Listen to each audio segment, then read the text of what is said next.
This is Loggers and Loudmouths, Conversations Unfiltered. Welcome, thinkers and drinkers, to episode 14 of Loggers and Loudmouths. We just missed a great opportunity because as that intro was playing, our guest was over here playing the air guitar and the air drums. We should have had him do it live. He is a legendary rock star. He is a legend. We should have had him do it live. Missed opportunity. But this is episode 14. We've got a fun one lined up for you today. We do have a guest, so we'll get to that in just a second. But before we get to that, Tyler, why don't you tell us what we are drinking? Yeah, it's a special occasion today with our guest on, and we are actually drinking the homebrew entries that we entered into the Gatlinburg Brewing Company competition a week or two ago. And right now we're drinking my entry, which is a orange vanilla cream ale.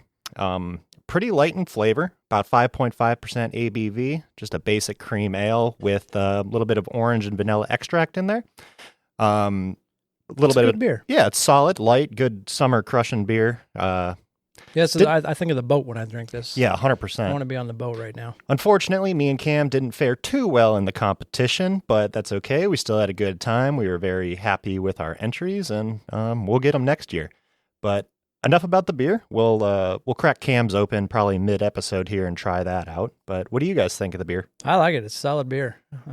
It's light. You're right. It is light. It's not going to hit you in the face with a ton of flavor. It's just a good, easy drinker, something I could sit on the back porch of the boat and drink all day.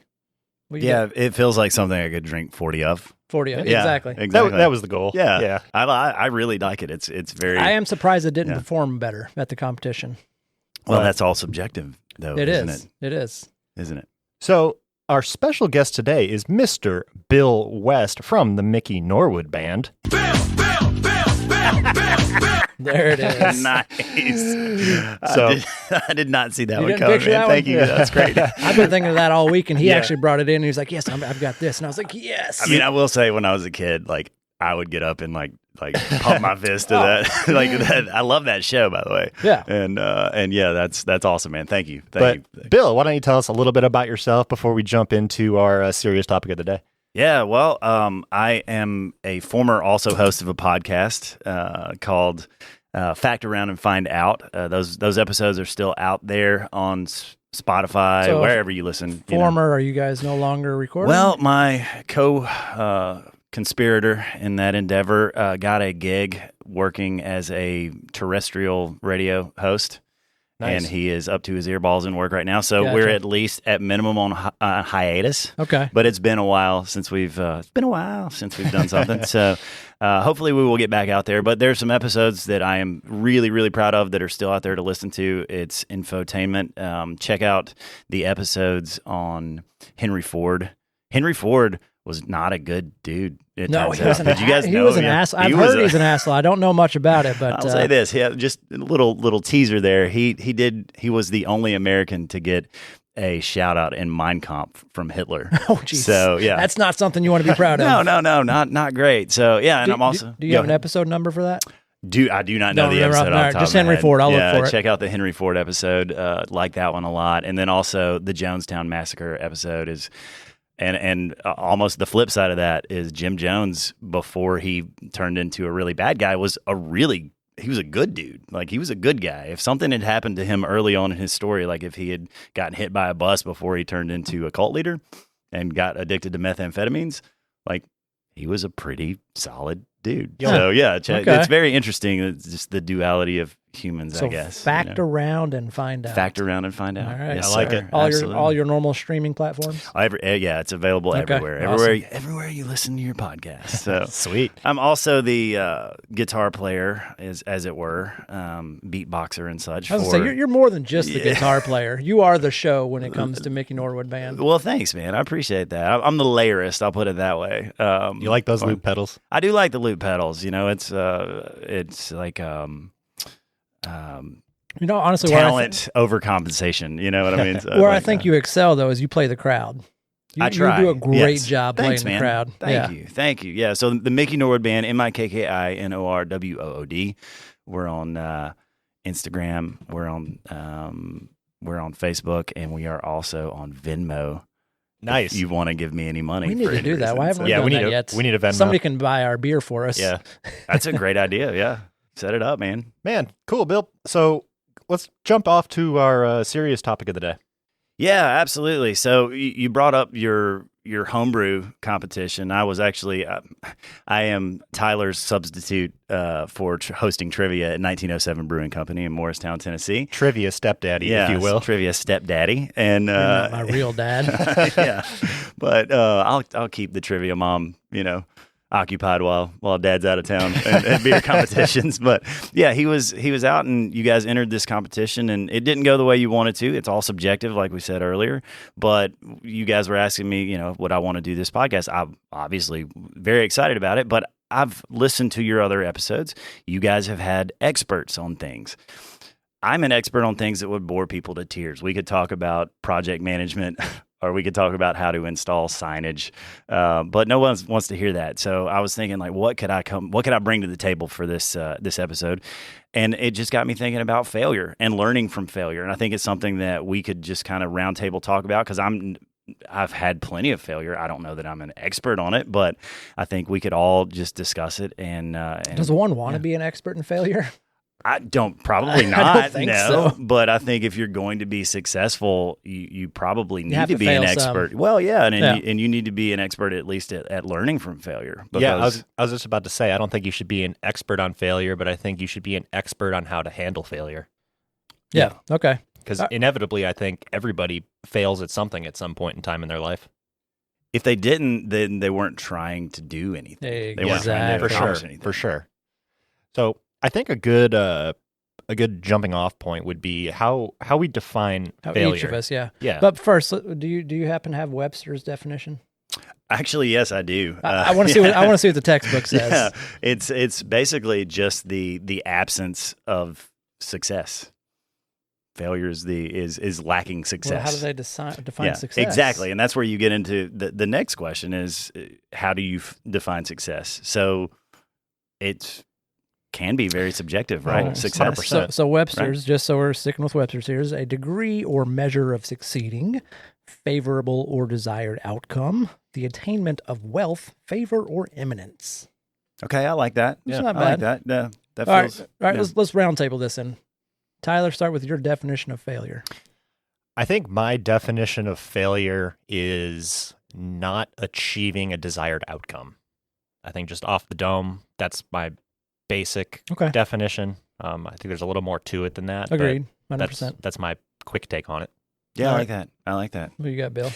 Yeah, I mean, I have to agree with that. I think also failure, it can come in many forms, and I do have some, I did some research on this, so I have some notes here, but to try to just kind of take that out of the equation, yeah, failure is, I always look at it as like, I screwed up, and owning the fact that you screwed up, that you didn't succeed, and a lot of people I think have trouble. I think there's the biggest holdup for a lot of people is just owning it. All right, so my definition is a little bit different. My definition, because I think failure is it's longitudinal. It's not something that just happens or does happen. I think what for me, failure is when you give up on the goal that you have set. I like that.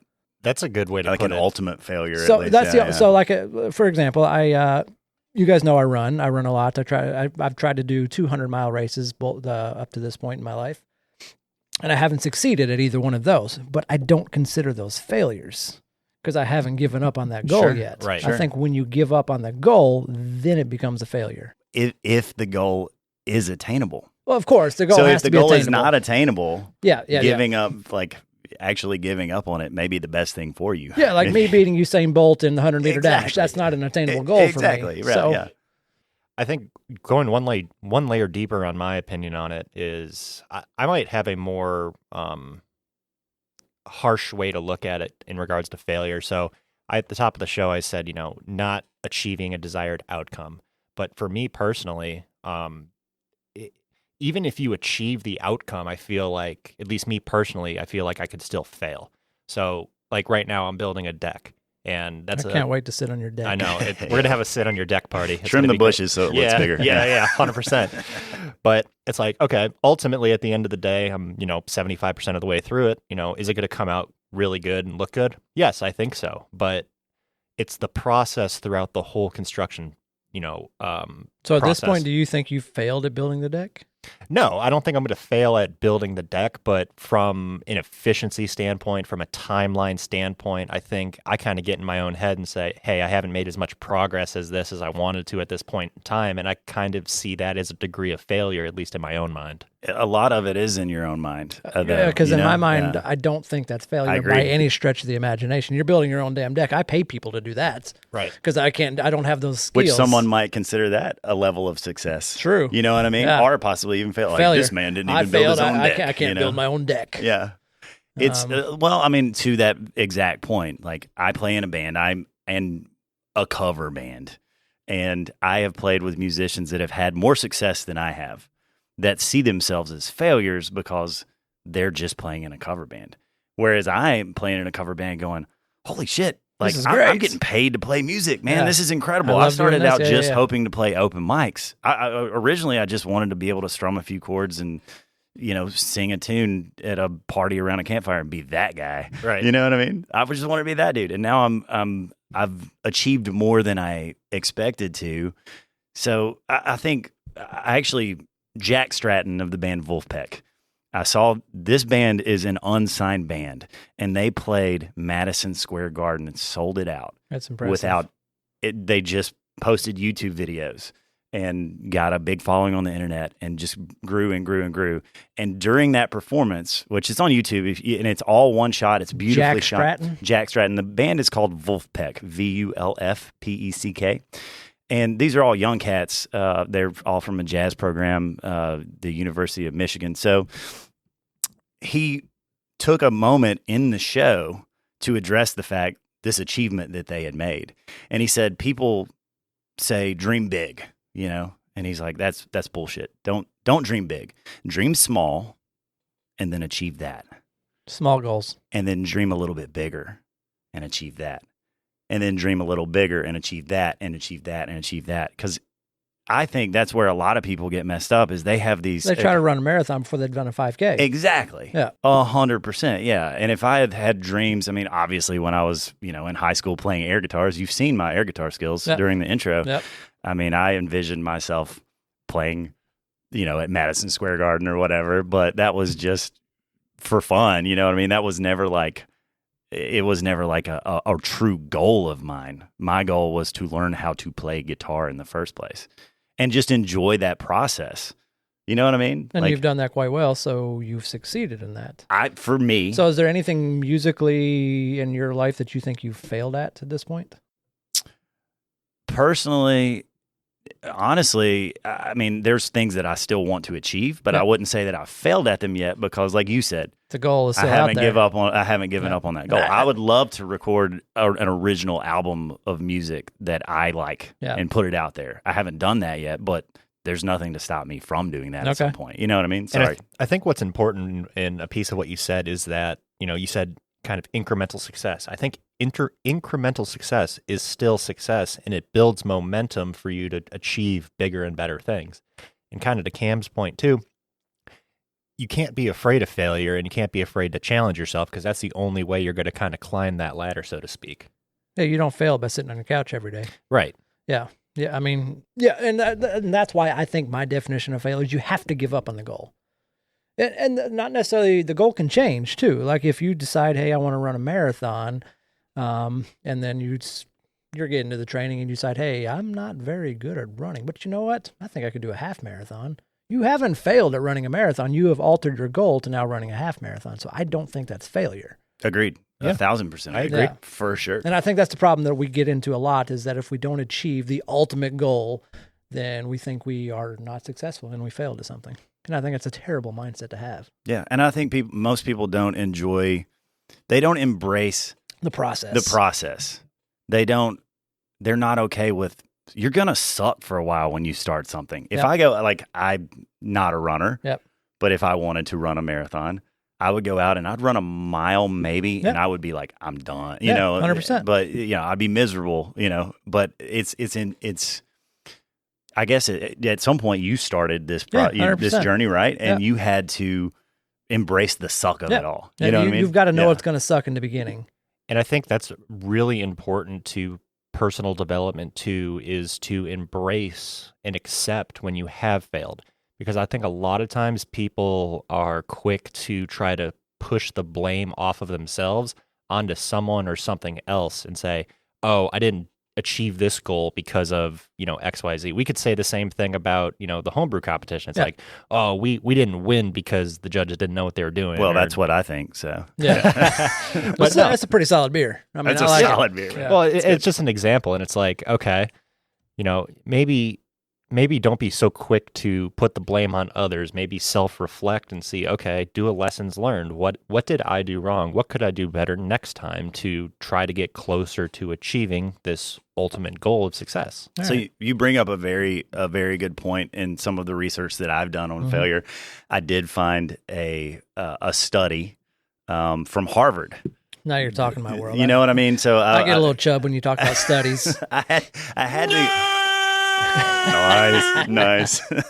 Yeah, I had to come with some facts. Being from Fact Around and Find Out, I had to come with some kind of facts. So, Harvard actually published this study in 2011, and it broke failure down into 3 different categories.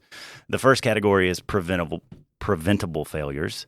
The second is unavoidable complexity-related failures, and the third is intelligent failures. So, preventable failures is usually this is me reading this. Usually involves deviance, inattention, lack of ability, or task challenge.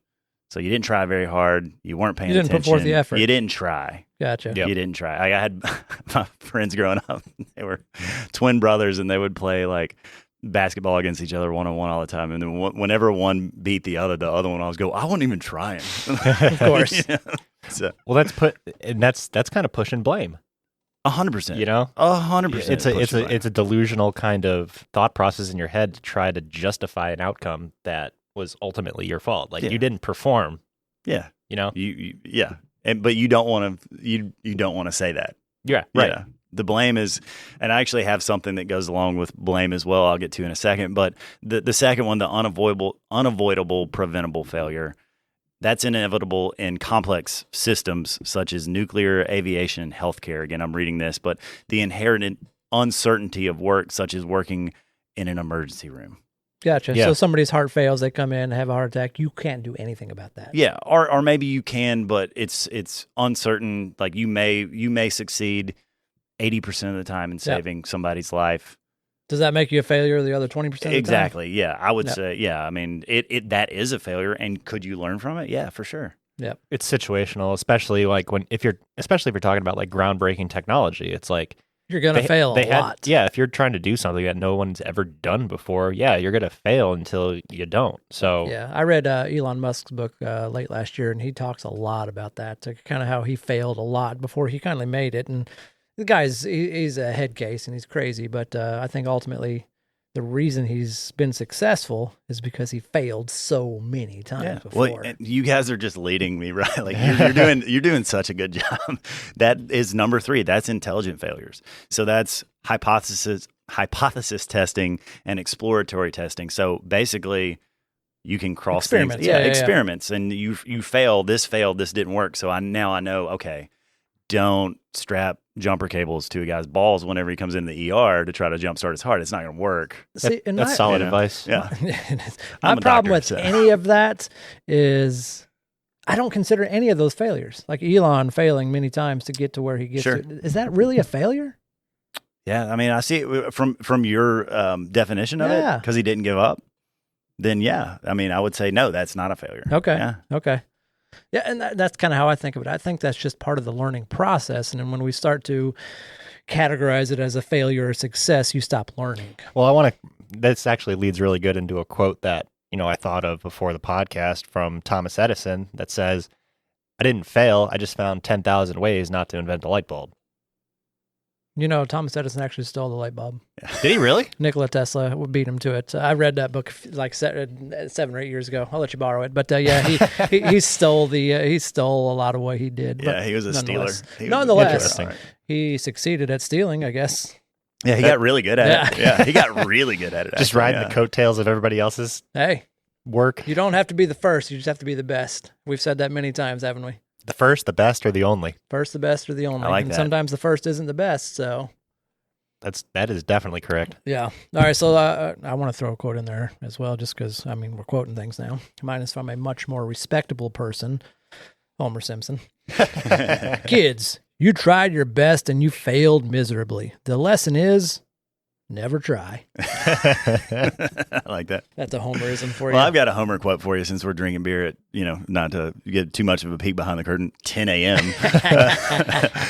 You can't drink all day unless you start early. Exactly. 2 alcohol, the cause of and solution to all of life's problems. All of life's problems. Cheers, my friends. Cheers. All right. What are you thinking? Where are you going to take this, Bill? You got any other questions? Well, no. So we were talking about blame. Mm-hmm. Blame is an important and part again, of this. to go back to this study, this Harvard study broke down failure in a spectrum, Okay. right? So I won't try to get too into the nitty-gritty. Yeah, into the nitty gritty. But these are from the most blameworthy to the least blameworthy, and I think this kind of speaks to what you were saying in some of that. So the most blameworthy reason for failure is deviance. The individual chooses to violate a prescribed process or practice, just doesn't do what they're supposed to do, doesn't show up for work that day, or I know cheats on the wife. Yeah, exactly. Gotcha. Whatever Okay. that is, that would be the number most blameworthy. Got it. Inattention, that feels pretty self-explanatory. Lack of ability, so you're getting a little bit less blameworthy here. Like maybe you chose a goal that if I wanted to dunk. I tried so hard in high school to I be able wish to I dunk, could. dude. I did a You want a tennis little ball. junk? You want a little junk in the trunk? You know, Yeah, is that what you're talking about? We went into my Oh, kids' are you field. talking about cars? Yeah, I said dunk. What'd dunk. What'd you think I said? I thought he said donk. I wanted a badonkadonk, a honky tonk badonkadonk, and Listen, We've been drinking a little bit. I've got some degrees in exercise science. I can get you that badonkadonk if okay, you want. thank you. Yes, I need more cake. But fun story. I went into my kids' elementary school the other day because there was field day, and we walked through the gym to get to the field day, and the goal, I could touch the rim. Nice. I felt so tall. How old are you, man? 36. 36. Okay, that's solid. I felt That's I solid. could touch the rim, Uh-huh. but that's because it was only like 6 foot tall. Well, it was like 7 foot tall. I was Nice. like, I need a basketball right now so I can dunk this. So you had a realistic goal. Yeah. In that 7-foot gym. rim. Yeah, In that exactly. gym. There Yeah. you go. Yeah. There you go. So it was nice.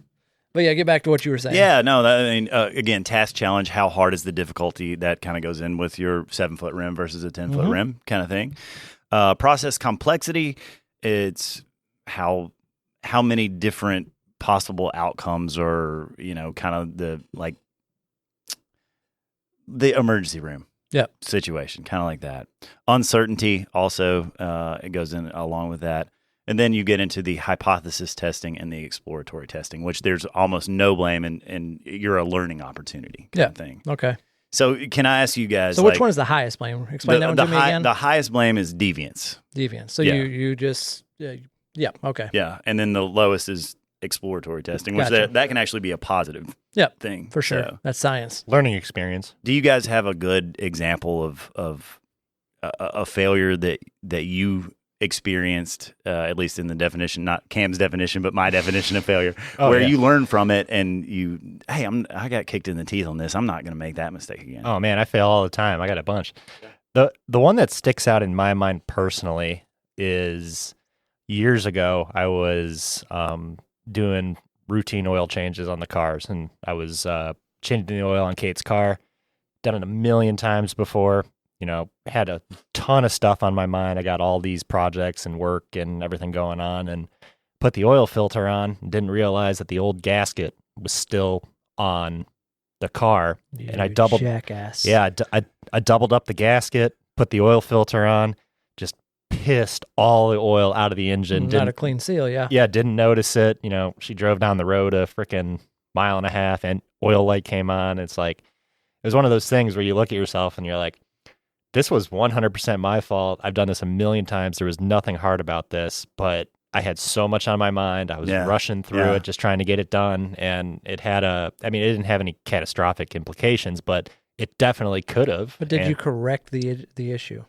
Yeah, but Of course. it was in my mind, it was one of those things like, I am solely responsible for this. I'm totally capable of doing this, but I did it poorly, and it could have had detrimental implications to that automobile.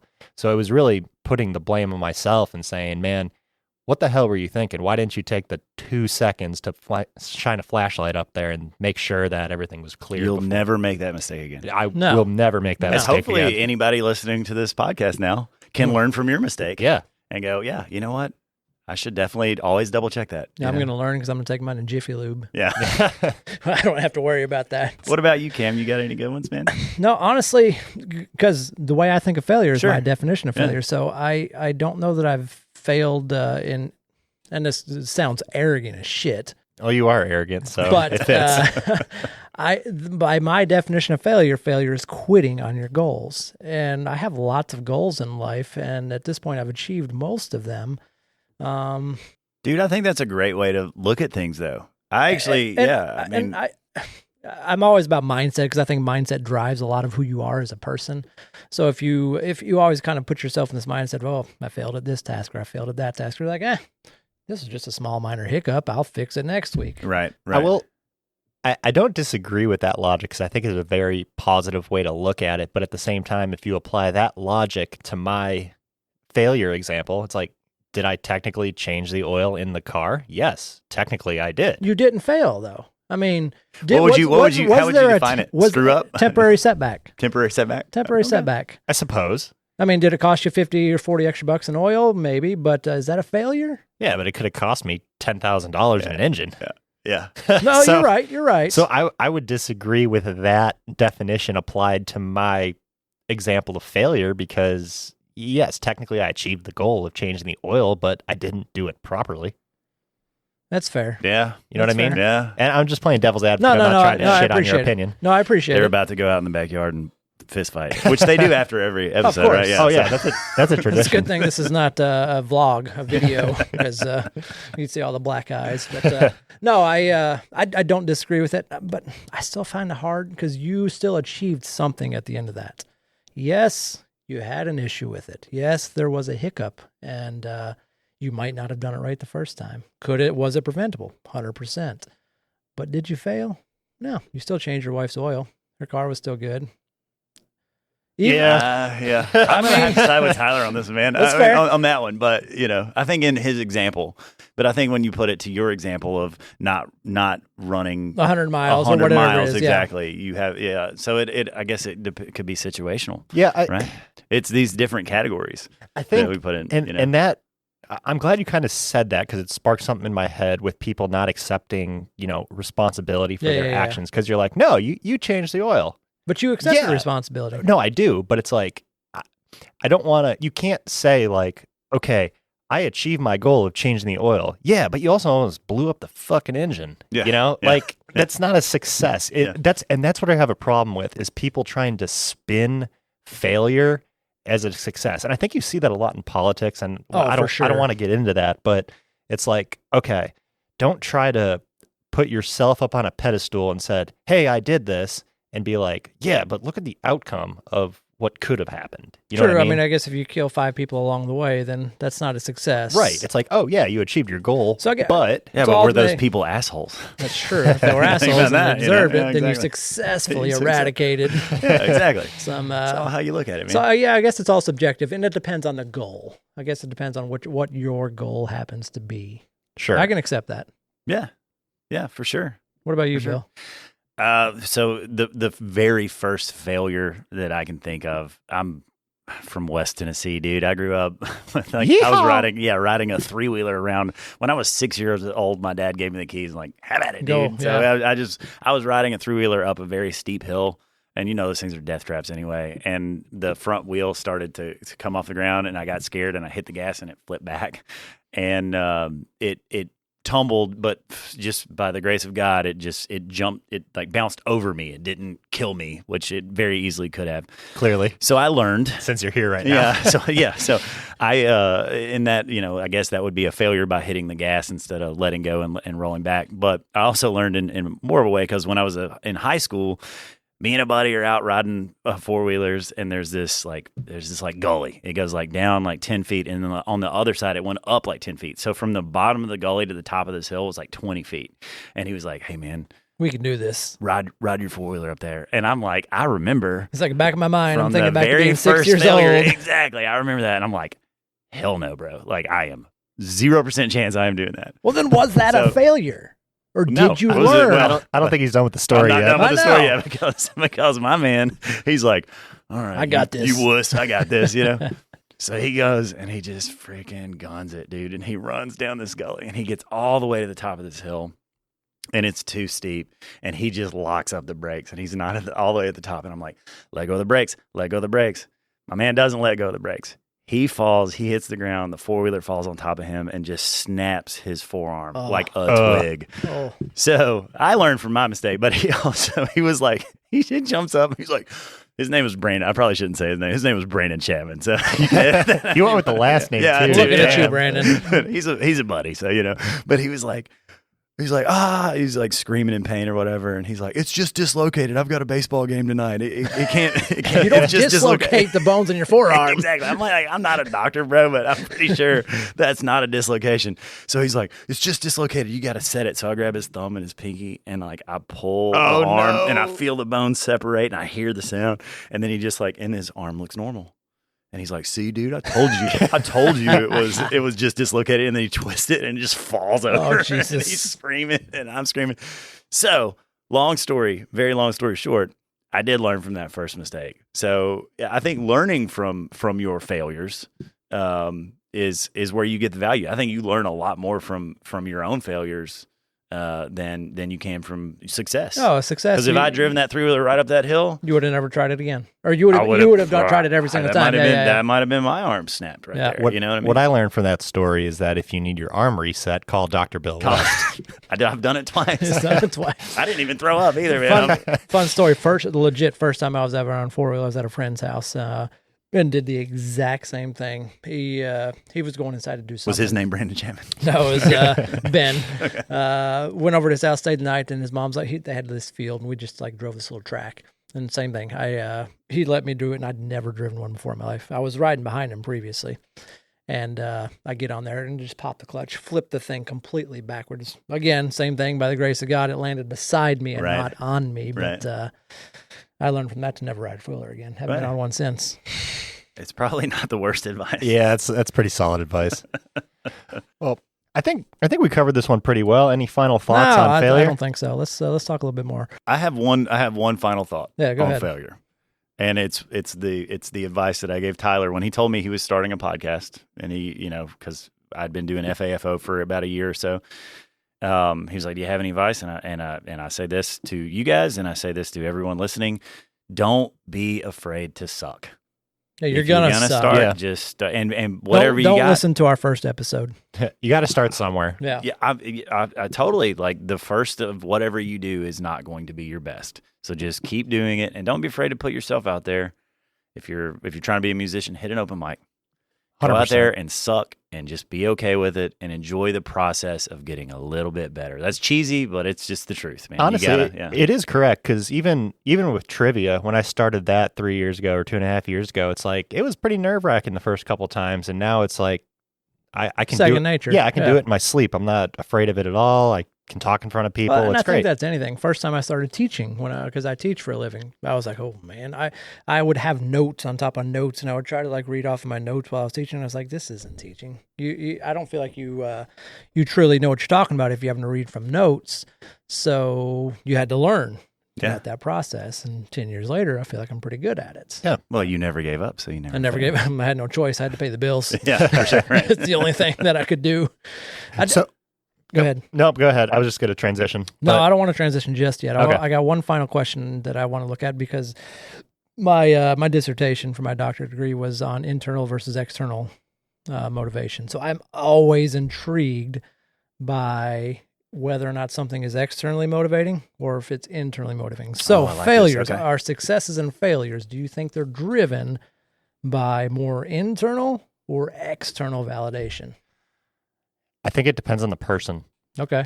I think for me, it's a combination of both. Okay. I feel like I'm a little narcissistic as a person. So Most people are. yeah, so the external validation is nice. is good. I mean, especially with like me and my hobby of homebrewing. It's like when You get a win, you're just like, yes. when I can win a competition and have it tell all my friends, stroke my ego and say this is amazing, it feels real good. But at the same time, I've seen those failures as well personally. So I think that's where it's internally driven as well. Especially once you taste success, you want to keep trying to recreate it. So for me, I think it's a combination of both. Okay. Yeah, I think it's both indeed, but I think it's both for everybody. But I think the ones that are the most rewarding are the ones that are internally driven. If it's externally driven, it's like a keeping up with the Joneses thing. Yep. You guys aren't doing podcasting because of like all of the mad skirt that's going to be thrown at you. Like, ooh, he has a podcast. Which there is plenty of, by the way. Much, yeah. I was like fighting through the sea of women to get in here. In my basement. Exactly. But you know what I'm saying? Like, you're doing this because you enjoy it and you are getting a reward out of it that is its own thing. Yeah. Right. So that's its own reward. It's not like a keeping up with the Joneses thing, but I'm guilty of doing that. Do you feel like you are more internal or externally motivated? I hope that I'm internally motivated. Okay. I would like to say that. I like external motivation, but I feel like I have a very high standard of myself and the people around me. So I think that's more internally motivated. So I would say I'm probably 70% internally motivated, All right. 30% externally. All right, and I'm with you guys. I fight more battles with my own brain than I do with anybody in the outside world. So I think man. I think the battles. My goals are my goals. People ask me about my goals, like running 100 miles. Why the hell do I ever need to do that? I don't. Yeah. That's not going to give me anything externally in any way, shape, or form. But it's irrelevant because it's a goal that you have. It doesn't matter if it's practical. No, I agree. And I think that's why my internal kind of motivation has driven me, and it always has. That's just kind of how I am as a person. I could care less what anybody out in the outside world says about me or about what I do. And I don't know if that's good or bad. I mean, there's pros and cons of both, I suppose. So, Sure. But yeah, I mean, it's always nice when somebody pats you on the back. Yeah, for sure. I think everybody likes that. Yeah. Nothing wrong with some validation. Yeah. No. Cool. I think we covered this one pretty well. That was a really good conversation. Before we transition into our fun topic, we poured up Cam's entry to the Gatlinburg competition. Cam, why don't you talk to us a little bit about what you brewed up? Yeah, so this is a hibiscus IPA. So it's got some nice citra hops, and it's got I kind of put a little bit of hibiscus in there with it. It's a little darker than your standard IPA. It's phenomenal. Oh, beautiful color. Yeah, it's a good color. You got a little bit of amber. Should be a little more reddish in my book, but yeah, it's a solid beer. No, it's a solid IPA. Little bit of bitterness on the back end, which is nice. And again, it's only about a 4.5 to 4.8%, so easy drinker. Yeah, it's an easy drinker. I could crush these. It's a solid beer. Good job, man. I saw this show.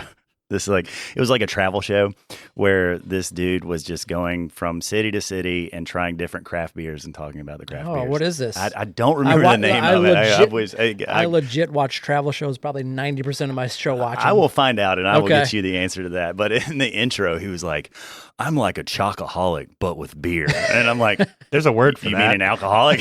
No, don't you call us that. That would be a failure. We don't fail. Unless that's your goal. My goal is to be an alcoholic. Yeah. I mean, if that's your goal and you succeed, that's still success. I mean, it runs in my lineage, so I might as well just own up to it, right? So let's transition to our fun topic of the day. This is going to be weird. And this is going to be weird. Brand new for us. Yeah, we usually prepare for our podcast, but Bill has a series of would you rather questions that he's just going to rapid fire at us. And we're going to answer them just off the cuff. So we don't know what these questions are, but we are excited to find out. They've not seen these. And here's the thing. I want you guys to try to take these questions seriously and ask me questions, and I will make determinations and give you answers, and we'll decide which is the best, which we would rather. But should we have to come to a consensus? Or is this just individual? What do you guys think? Ooh, let's play it by ear. Let's see. Okay. Maybe the question dictates that answer. Okay. Yeah. So I've got 10 of these. If it's running too long, man, we can cut some out. But yeah. So would you rather be able to jump super high, but no one is ever impressed, and thinks you're just showing off, even if it's to help them get their cat out of a tree. Or you can talk to animals, but only 10 minutes before and after you orgasm. I've opened the floor for questions. What do you have? Ooh. I know exactly what I want. I mean, ask me questions, man. There's got to be some, there's got to be like. I orgasm a lot. He just did. To this question. Like 5 minutes ago. There's a cat right here where he's telling me some weird thing about.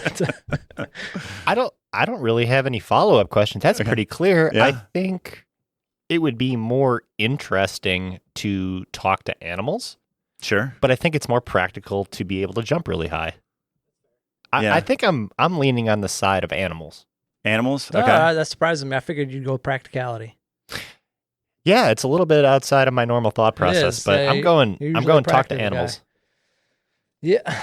I mean, we did talk about wanting to dunk earlier, but if nobody's giving me external validation, who the hell cares about dunking? exactly. Right? Yeah. They're not going to say, "Oh, you're a great dunker." No. So you want that external apparently validation from so. me? Yeah. Damn it. You're Yeah, learning. you just We're learning about ourselves now. Yeah, All you just right, contradicted yourself. That's what I do.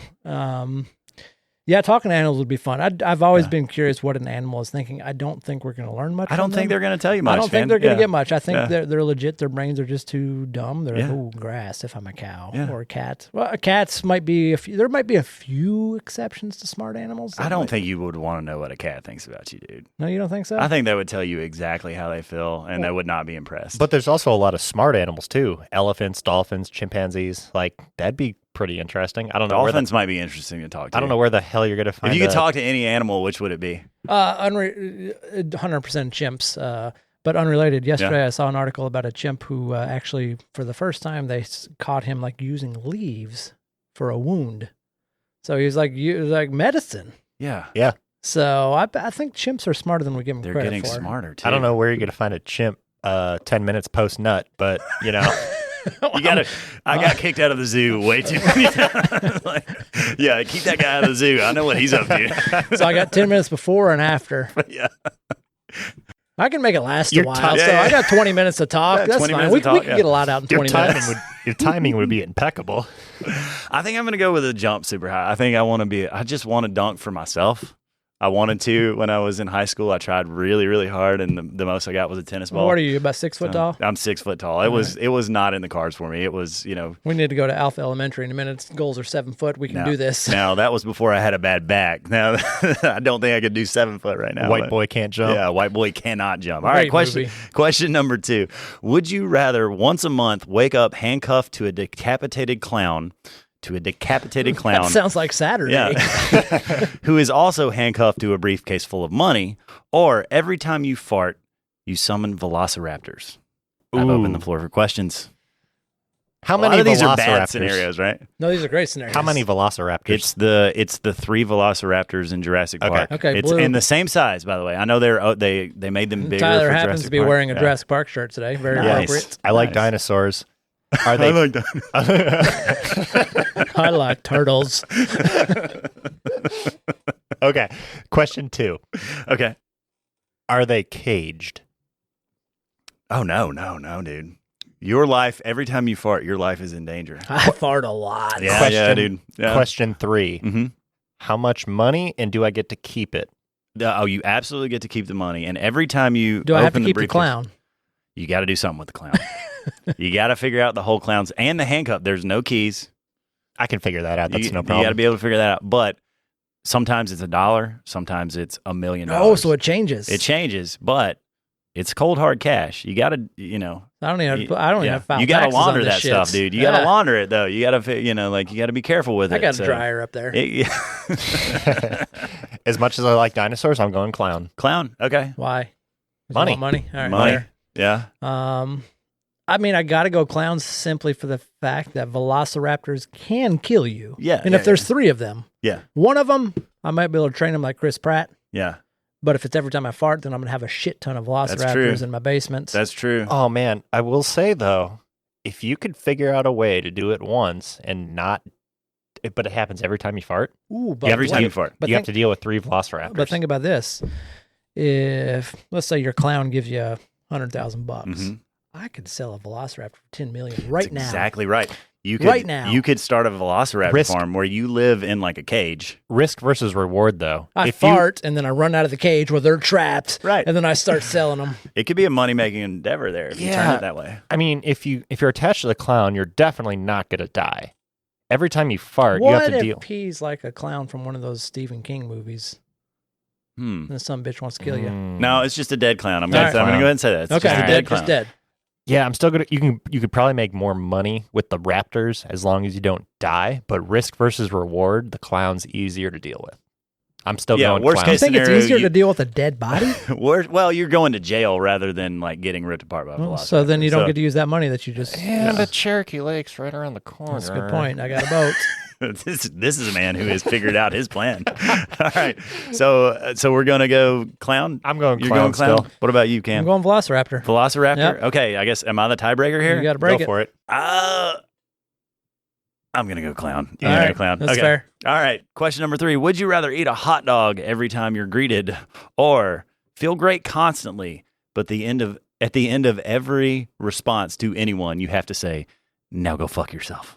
Oh, 100%. easy. That is good. That's an easy. Oh, 100%. easy. Go fuck yourself. Go fuck All right, yourself. that's Yeah. easy. I agree. All right. Question number 4: would you rather bang a donkey, but no one knows about it? Bestiality. Yeah. Or not bang a donkey, but everyone thought you did. Ooh, that's a good That ass is question. a good question. So everybody thinks I fucked a Hee-haw. donkey, or I actually did it, but nobody knows about it. Exactly. I got to go with that. You actually did it, but no one knows about it? Yeah, Okay. because perception. I mean, if everybody knows about it, then you're judged for the rest Like, of your how'd life you get as that? the donkey fucker. How many times do you have How'd you to get that donkey gonorrhea, dog? You gotta explain Is that. that a thing? Sure. Oh, Yeah. damn it. Why not? How many times did you have to bang the donkey? He just said once. Just Just- once. just Just the one once. time. Just the one Or- time. And she was asking for it. or- Let's be honest. That ass was just looking at That ass. donk, if you will. The badonka-dunk. I'm torn on this one. I really don't want to bang a donkey. But do you want everybody to think you did for the rest? Your wife comes home. Oh, Todd, did you fuck a donkey today? That would have social repercussions. That's Yeah, the there problem. are some. So- Yeah, it'd be tough to get a job, and I guess you might have to go to do a little jail time some for that. huh? therapy, or I Yeah. don't know. It depends on the Is- state. There are some states yeah. I think you can probably be. Maybe still a they thing. can't prove that you banged this donkey. Okay, It doesn't. But they think it, you did. It doesn't Everybody matter thinks you did. because it's perception, and if everybody in your life that's their perception of you, I think that's more detrimental than the mental trauma of actually banging a donkey. Why's there got to be trauma? That donkey had a great ass. Yeah, I think I'm with Cam. As much as I regret to say it, I think I'm going donkey on this one. I'm intrigued by this answer from both of you guys do you because you got? both were kind of like, I don't really care as much what people think about me. That I goes never back to said our that. internal Yeah, versus the external internal versus validation. external. Yeah, exactly. So I'm a little surprised. Where are you at? I just really I don't Oh, here I don't comes want to. Mickey Nord and Bill the donkey fucker. I don't want to bang a donkey. I don't want to bang a donkey. But do you want yeah. everybody to think you did? Well, no. I mean, you don't want either one of these scenarios. But There wasn't a good answer. I don't think I would be. Yeah. Honestly, I mean, like I'm pretty skilled, but I don't think I would be able to properly please the donkey. So I'm gonna say That's what your wife said to you. I'm gonna go with everyone think I did, but I didn't. Really? actually. All right. Interesting. That's Yeah, fair. Yeah. Okay. All right. Mickey Question- Norwood and the donkey. Question number 5: would you rather have to do pottery with Patrick Swayze's ghost every time you hear someone say the word podcast, or explain to your parents how sex works before bed every night? Both We're- very inconvenient. Yeah, see, Yeah. I mean, the explaining the sex to my parents, I mean, my parents been divorced since I was like 2, so that's irrelevant, but that wouldn't bother me. I'm very open. Okay, I you don't- and your parents are like Yeah. you can. I- Did you watch movies that had like inappropriate sex scenes with your parents? In the No, room and my stuff mom like was, that, and, she wouldn't let us watch Ren and Stimpy back in the day. oh yeah, same. Yeah.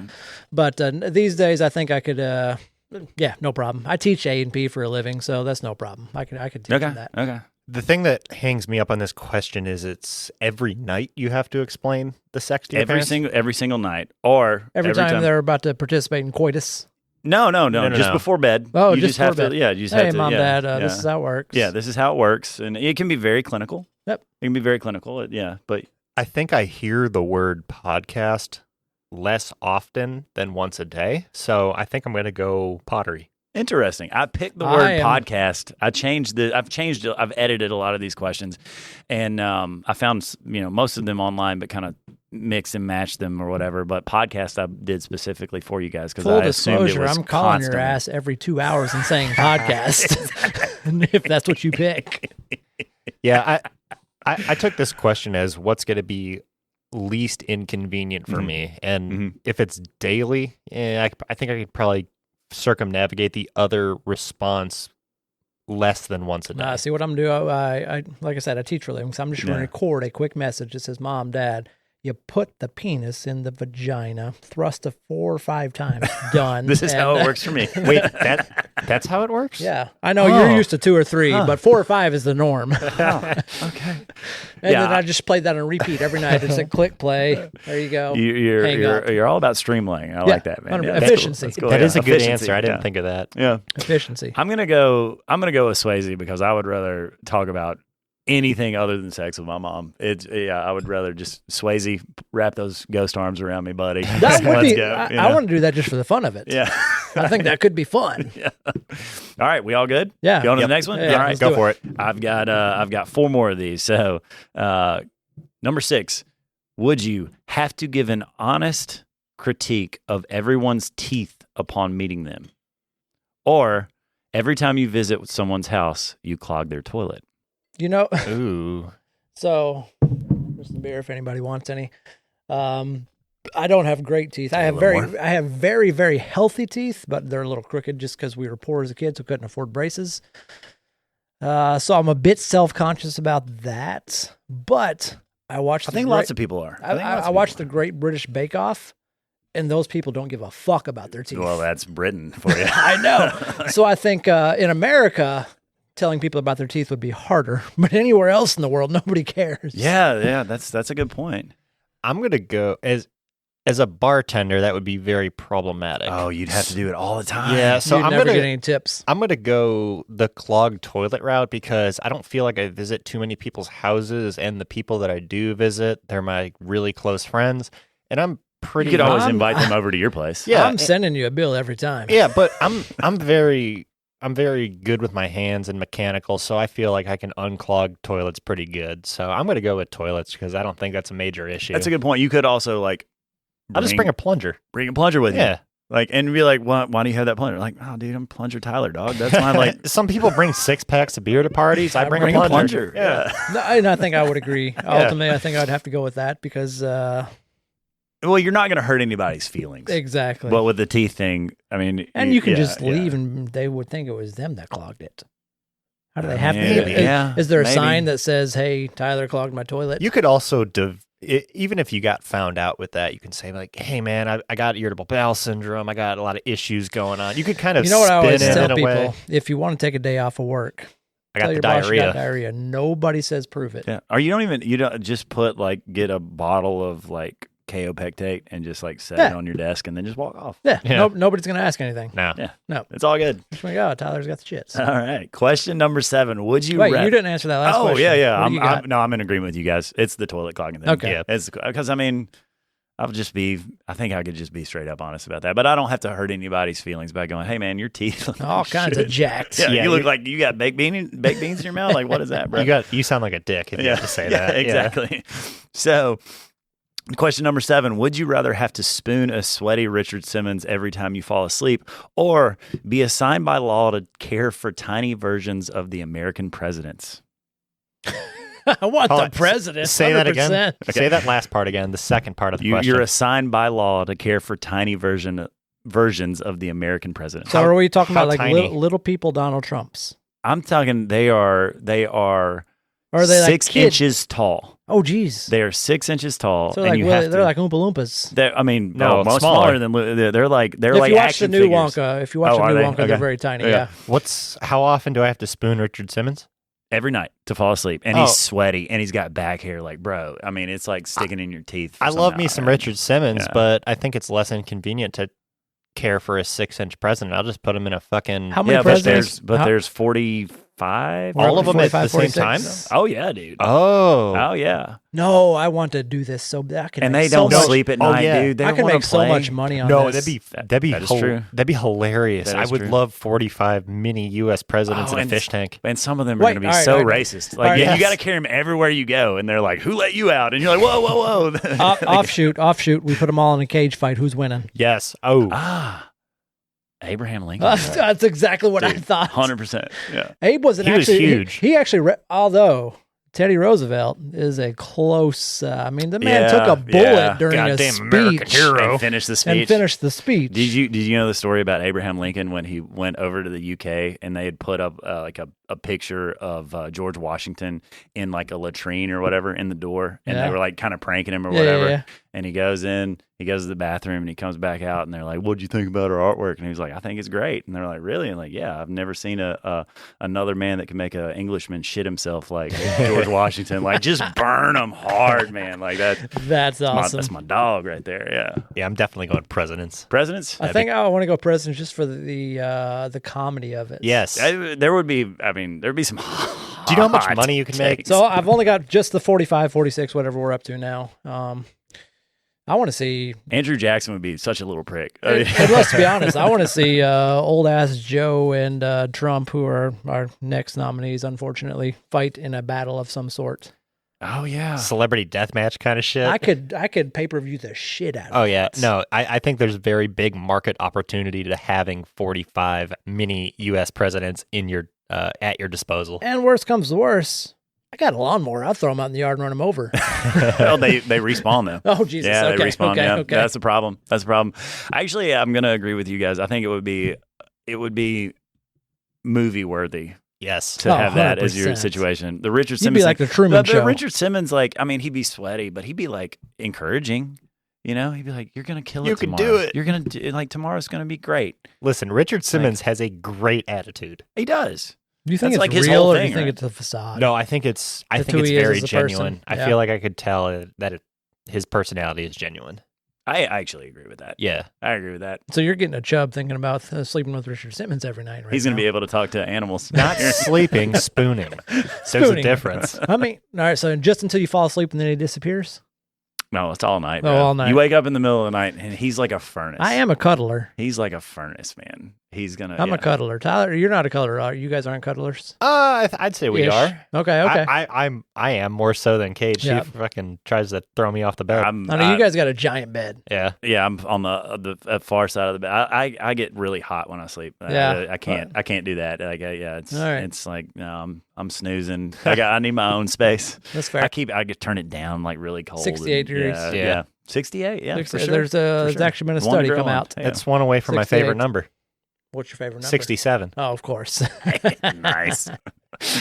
I'm so proud of you, buddy. All right, I got two more of these All right, guys. what do we got? All right, would you rather sweat live ants or uncontrollably salivate pudding? Oh, pudding. Pudding. 100%. But like it's like coming down your cheeks. It's slobber It'd all be over your delicious. mouth, and it's chocolate, and it's Oh, just I like chocolate banana. and pudding. these are all just 24/7. 24/7. Well, no. Whenever, yeah. I mean, like the salivating is going to happen most of the time. You can kind of Sweating's only when you're actually the sweating. sweating whenever you sweat.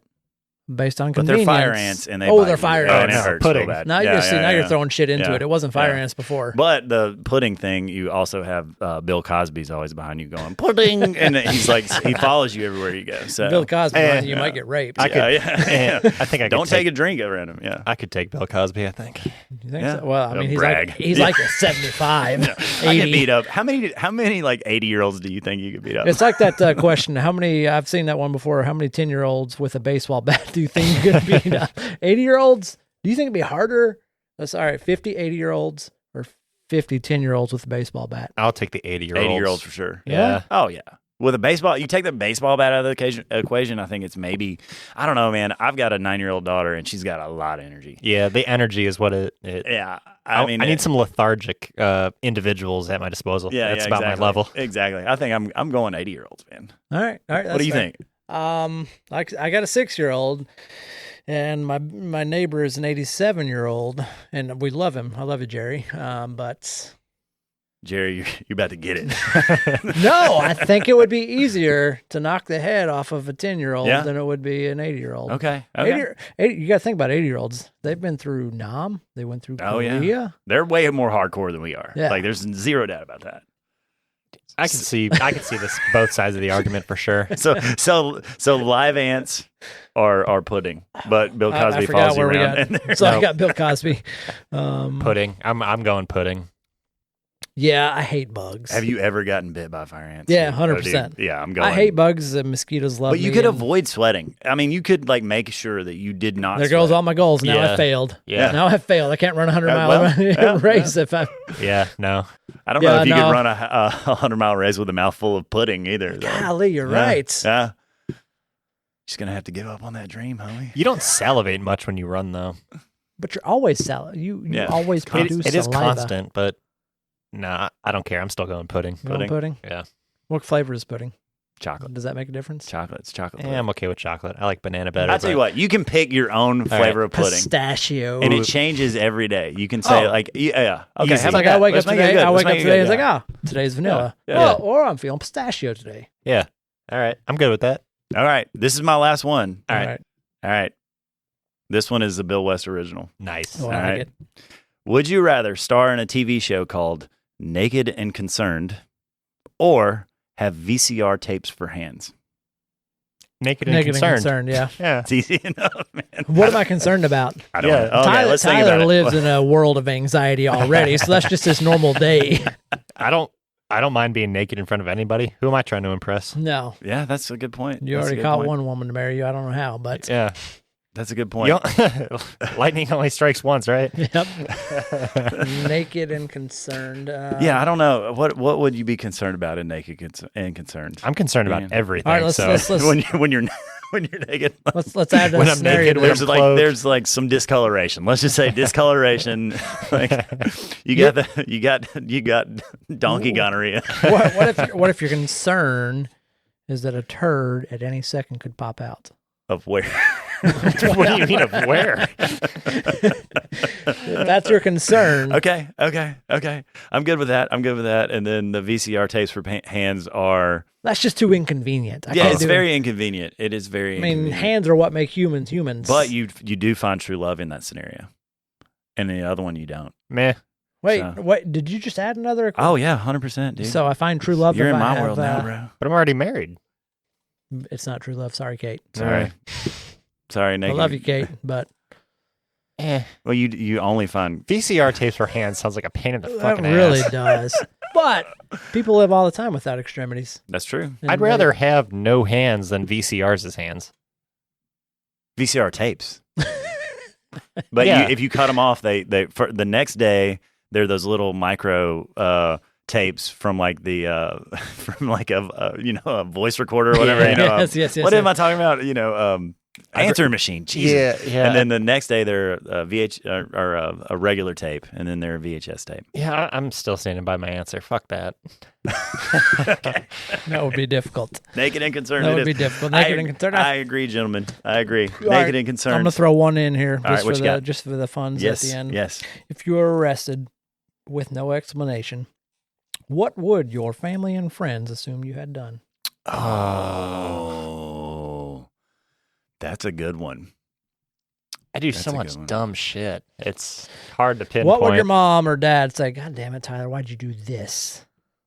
Okay, I will What do you answer. got? I will answer this honestly and not in a funny way, but I will say because I am out playing gigs, most weekends. I know where you're going with this. and we do often get free beer. I will say this: we have a breathalyzer test for the band that we use to ensure that we do not drive drunk. We do not drive drunk, but that would be the assumption because they're not going to go, oh, it's probably grand larceny. You know what I mean? It'd be the most likely scenario that Bill had too many to drink at a show and got pulled over caught. at 2:00 in the morning, Yep. and that's what would happen. So just to reiterate, I don't drive drunk, but that would be the most likely thing I think that their minds would go that to. people would assume? They wouldn't be yeah. like assault and battery, hopefully. You know what I mean? So I really don't have a good answer for this.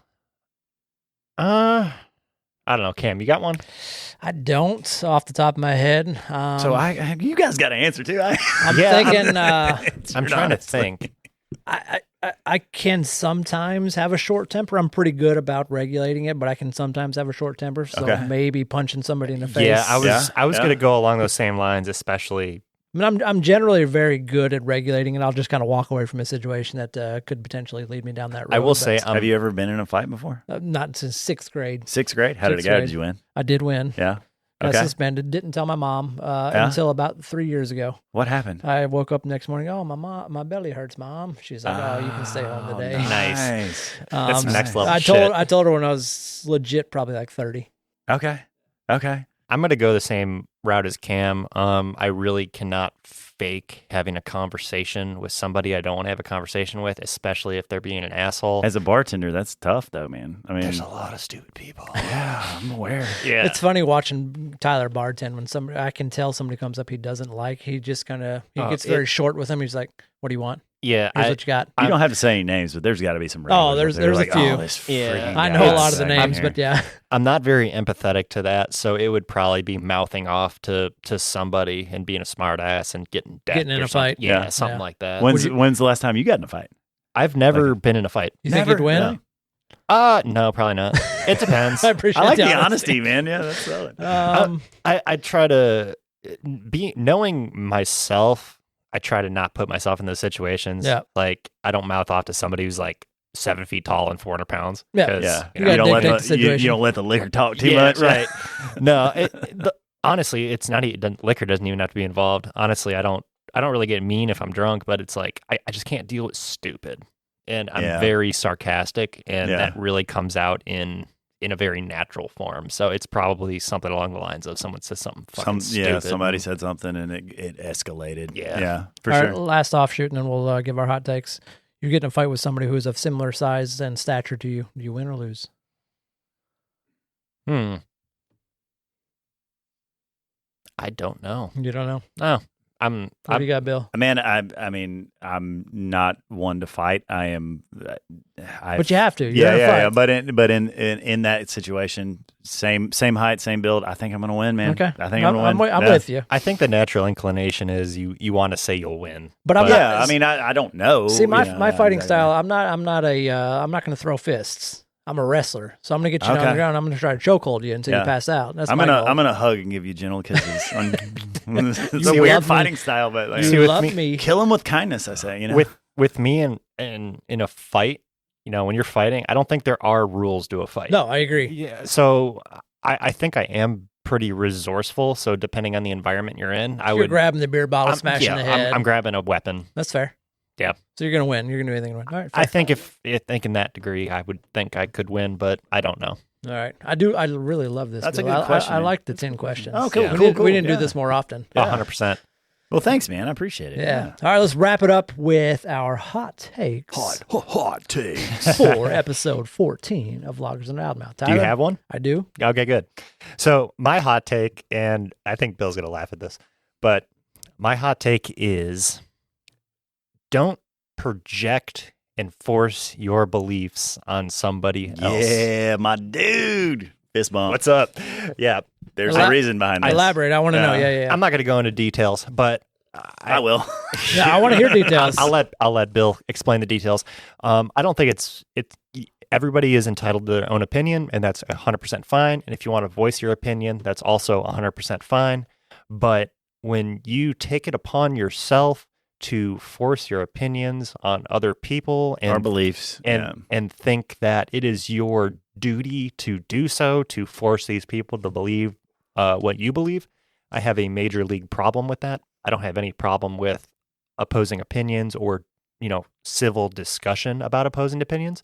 But if you're just out there in your own little world trying to force your beliefs and opinions on somebody else, I have a problem with that. So just express your opinions, but, don't force them. Understand that other people have different opinions, and you should be okay with that. And you don't have to agree with each other. And other beliefs, agreed. So just to give some background. Okay? Yeah, let me hear the background. The Mickey Norwood Band played on New Year's Eve in downtown Morristown. They shut down Main Street. We played. We did our show, and then after the show was over, 3 days later, the Belk building burnt down to the ground. Got it. The street preacher, the guy with the big yellow, guy. fucking guy, Okay. was there, and he goes on YouTube to blame the building burning down on the Mickey Norwood Band for playing rock and roll music. I love and it. for alcohol being served. And he calls it Hell's Corner down there. Yeah, right? I know. So we're getting T-shirts, mate. Do you want one? 100% want It's one. It's gonna read 100%. Hell's Corner. Yes, please. Yeah. I want one. Yeah, for sure. I will wear it to every show we play in 1907. But yeah, that dude, like, he blamed the whole thing on us and, God punishing us in the city of Morristown for the Bell Building. So, in fairness, I want to say this to anybody in Morristown listening on behalf of the Mickey Norwood Band. I'm sorry. It's my fault.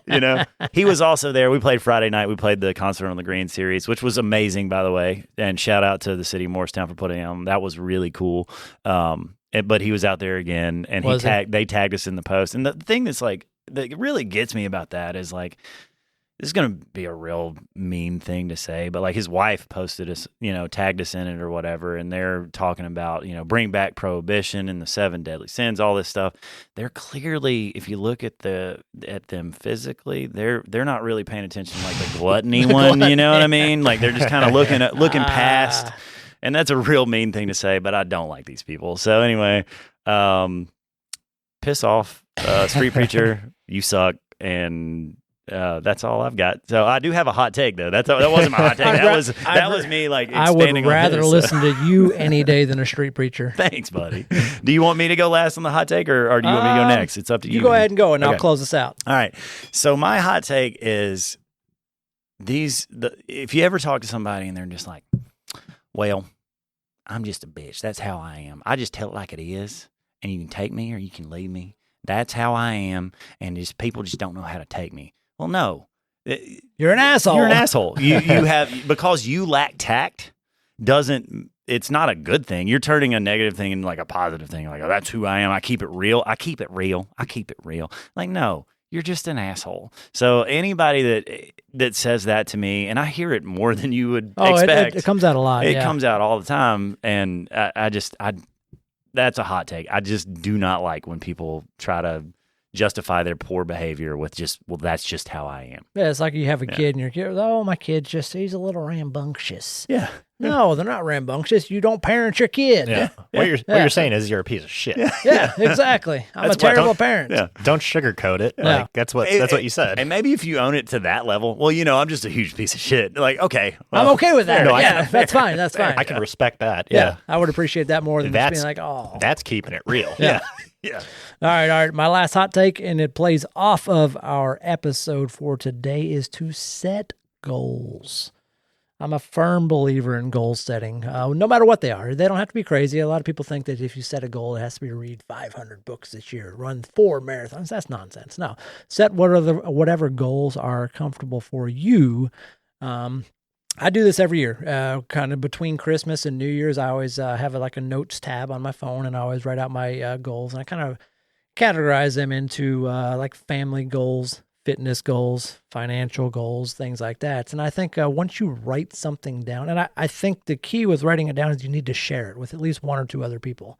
If you don't share it, it doesn't become tangible. I like that. Yeah. So set the goals and then share them with somebody so that way you have accountability. Not necessarily like as a post on Facebook. No. Like, I've got a couple close friends that I'll send it to, and I'll share them with Tiff, my wife, and it'll be like, these are my goals for the year. Well, you mentioned your goals at the beginning of the year on this podcast. Why you want to call me out right now? One of which is I want to do less stuff. So how is that going for you, Cam? Absolutely terrible. So go ahead. Sorry. That was one of my goals coming into the year, is just to do less, because I feel like we're just always on the go. We have a 6-year-old, almost 6-year-old, and we're just doing a lot of things. At our age, dude, you have time for you can do one thing well outside of your career and raising your family. You can do one thing. If you want to be a golfer, you can be a very good golfer. You can take that time and do that. That's if fair. You want to be a marathon runner, if you want to be a podcaster, like you have hobby. You have one hobby. Gotcha. Like for me, it was music, and that's the thing that I take my extra time to do, to try to be really good at. But when I really started FAFO, when we were doing that all the time, that was a 10 to 15-page paper every week I'm working. It was a lot of time, and it was a little more than I could handle. Still kept it up as long as I could. That's what she said. And so, I mean, you got to pick and choose your battles, man. Pick what you like. I got to say, though, fellas, I just want to tell you both, Really dig the podcast. Love the format. Love what you guys are doing here. Keep it the frick up. Do what you're doing, guys. And thank you very much for having me. Set goals. Well, Set goals, guys. We really appreciate that, Bill, and that means a lot coming from you. Bill will be back on soon. Yes, We'll get him back on. 100%. Love to, man. Love But to. until then, we appreciate Bill being on the podcast. Thanks for tuning in on episode 14, and stay tuned in a couple weeks for our next episode. Be safe, guys. See ya. Cheers. Thank you for tuning in to Loggers and Loudmouths. Be sure to never miss an episode by subscribing to us on your favorite podcast streaming service. If you would like to provide feedback or suggest a topic for a future episode, please reach out to us at loggersandloudmouths@gmail.com.